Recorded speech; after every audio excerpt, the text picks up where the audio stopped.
Maka cara paling mudah untuk kita memahami asal kejadian diri manusia sesuai dengan petunjuk Allah melalui Al-Quranul Karim, manusia diajarkan untuk mengingat, mengerti, memahami asal kejadian diri jasad manusia.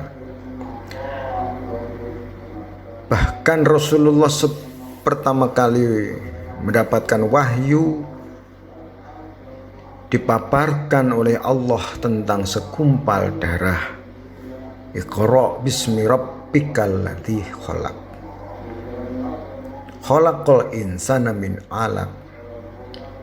Inilah awal Rasulullah ditantang pola fikirnya, ditantang sifat penglihatannya kepada sesuatu yang nyata.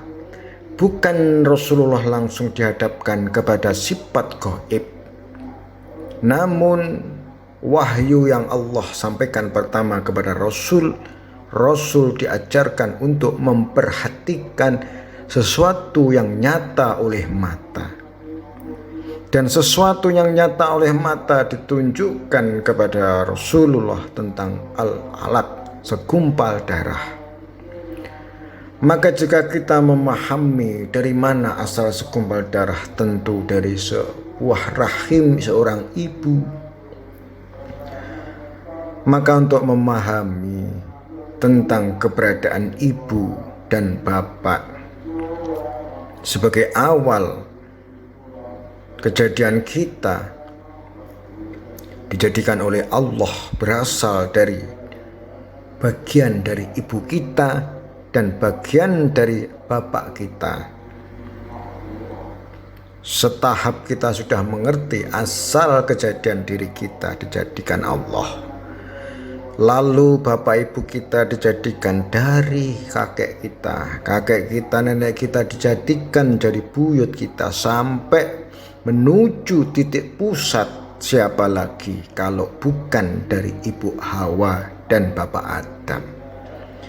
Inilah proses mengenal diri manusia secara dohir, mengenal diri manusia secara jasad.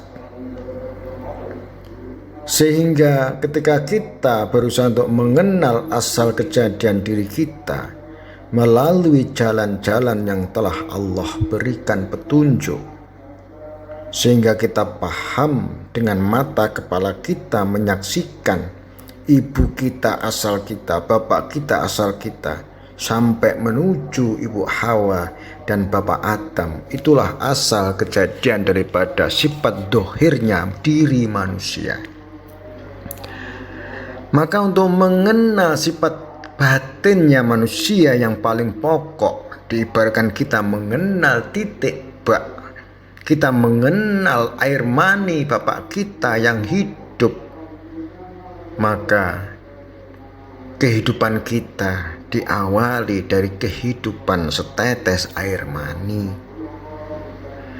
Maka dari itu Allah mengatakan kepada kita di dalam firman-Nya, bukankah kamu dulu setetes air mani lalu menjadi seorang pembangkang? Di dalam surat Yasin telah dijelaskan, awalam yaro anna khalaqnahu min nutfatin fa idza huwa khasimun mubin. Dalam hal ini sangat nyata. Jangan kita hanya sebatas melihat air mani, hanya sebatas suatu nikmat tanpa ilmu, tanpa hikmah di dalamnya. Lebih daripada itu, Allah menunjukkan keberadaan air mani. Allah menjadikan setetes air mani yang penuh dengan kehidupan, dengan sifat hayatnya. Manusia dijadikan Allah berkembang sebelum ditajali ruh sama Allah. Sifat hayat bagaikan wadah yang menyatu dengan jasad manusia. Mustahil ruh masuk ke dalam jasad manusia yang tidak hidup. Maka ruh dicabut oleh Allah ketika jasad tidak hidup lagi. Jasad yang rusak dikarenakan sifat hayat yang tidak mampu mendukung kelangsungan kehidupan di dalam sistem biologi. maka orang yang rusak sistem biologinya, dia pasti akan mengalami kerusakan sifat hayatnya, lalu menjadikan ditinggalkan oleh ruh.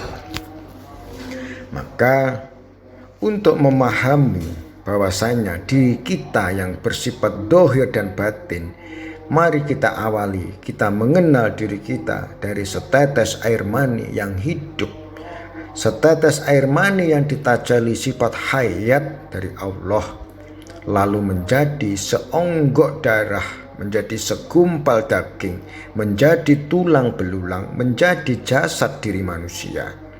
Ketika sempurna jasad diri manusia dengan sifat dohir dan sifat hayatnya, maka itu menjadi suatu syarat Allah berkehendak untuk mentajali ruhnya. Dengan kesempurnaan ruh, maka disitulah awal kita mengenal diri kita berasal daripada sifat hayat secara batin dan sifat dohir setetes air mani dari Bapak hingga Ibu Hawa dan Bapak Adam. Pusat dohir awal kejadian. Maka jarang sekali orang memperhatikan hal ini di dalam ilmu-ilmu makrifat. Kecenderungan mereka melihat kepada sisi penciptaan setelah ataupun sebelum Nabi Adam dicipta, yaitu sebongkah tanah. Memang hal itu memang suatu kemudahan bagi kita untuk memahami asal diri, yaitu dari unsur tanah, unsur api, unsur air, unsur angin. Tetapi hal itu sangat sulit bagi kita untuk meneliti seperti apa sebenarnya keberadaan unsur tanah itu, seperti apa keberadaan unsur air angin itu. Namun untuk memahami itu sebelumnya kita harus memahami asal jasad. Maka setelah kita mengerti diri kita dari jasad biologi yang ada kecenderungan ketergantungan dengan unsur-unsur tanah, maka kita meyakini bahwasanya memang Nabi Adam diciptakan dari tanah karena semua unsur biologinya ada ketergantungan dengan unsur-unsur tanah. Sehingga ketika kita melihat diri kita, tentu yang kita lihat adalah setetes air mani yang dihidupkan. Ketika kita melihat kelangsungan hidup kita yang sinergi dengan unsur-unsur tanah, maka kita dihidupkan Allah dengan komponen unsur-unsur tanah, baik dari tanaman, dari makanan, minuman, dari buah-buahan yang penuh dengan unsur-unsur hara, karbohidrat, kalsium, dan semuanya yang menjadi kandungan unsur tanah menjadi daya penguat jasad untuk layak menjadi tajali tempat sifat hayat dari Allah. Maka untuk memahami diri kita yang zahir, jika kita ingin memahami unsur tanah yang ada dalam diri kita, tidaklah kita bisa melihat keadaan diri kita sebagaimana Nabi Adam yang langsung Allah ciptakan dari unsur tanah. Tetapi kita hanya bisa melihat diri kita, ketergantungan diri kita adanya unsur daripada unsur tanah. Karena hak diciptakan dari tanah itu adalah wilayah awal oleh Nabiullah Adam. Dan selanjutnya setelah kun Allah menciptakan Adam, maka yang berlangsung kepada Bani Adam dan Ibu Hawa adalah fayakun, berlangsungnya ilmu Allah, ilmu yang berkesinambungan, ilmu yang ada berkaitan dengan alam. Maka Allah menjadikan dirinya sebagai Rabbul Alamin, menetapkan ilmu-ilmu alam kepada alam ini termasuk diri kita, alam Ibu Hawa, alam janin, alam mana turun Bani Adam, menjadi ilmu yang berkelangsungan. Dan fayakun, berlangsungnya kehidupan jasad Adam dengan adanya unsur-unsur tanah. Sehingga ketika kita memahami unsur tanah yang ada dalam diri kita, itulah Allah menetapkan sifat Allahus Somad ke dalam diri manusia. Allah menetapkan sifat ketergantungan diri jasad manusia dengan unsur-unsur tanah. Allah menjadikan manusia lapar, Allah menjadikan manusia haus, Ini menunjukkan ketergantungan manusia terhadap ilmu dan hukum Allah. Manusia tidak akan bisa bergantung langsung kepada Allah, tetapi Allah menetapkan ilmunya kepada alam ini agar manusia bergantung kepada Allah melalui ilmu-ilmu yang Allah tetapkan terhadap hukum-hukum alam.